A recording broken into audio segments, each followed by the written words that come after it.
Good evening and welcome to KTN Prime. My name is James Smart. And I'm Betty Callow. We start our bulletin tonight from Parliament, where the cost of Deputy President William Ruto's recent trip to West and Central African countries continued to draw mixed reactions from legislators. Well, there was heated debate in the National Assembly this afternoon as members of Parliament discussed the nitty gritties of the trip. And as KTN's Asha Mulu reports, a section of the media was also taken to task over its depiction of the trip.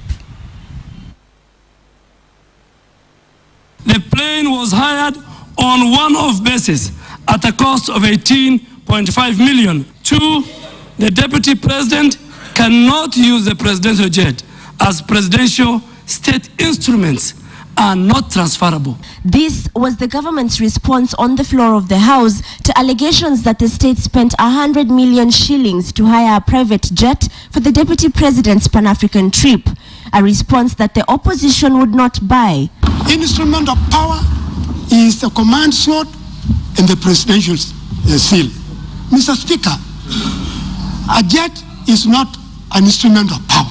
I would like to know whether it wasn't just possible for the president of this country to travel to Addis Ababa this week and have side meetings with his counterparts, as it's done by other presidents when this kind of meetings happen. But that was as serious as the debate got. Some MPs were more offended by how a section of the media had carried the controversial story.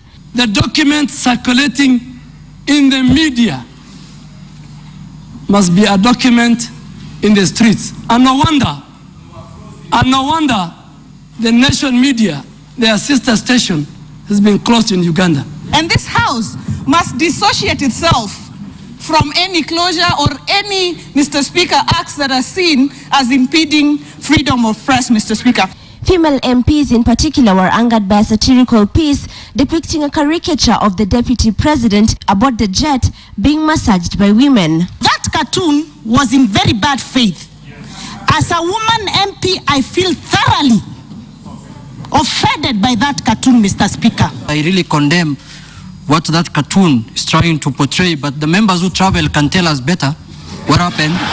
But Mr. Speaker, if indeed they put female members massaging Ruto, then I would want to demand from nation that they put a photo of me being massaged by male members of parliament for equality purposes. The majority leader eventually tabled the report with the details of William Ruto's trip, including the 13 officials who escorted him.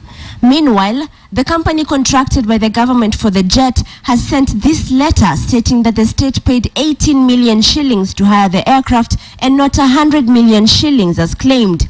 The letter also states that any other invoice of a higher amount should not be regarded as official invoices from EADC.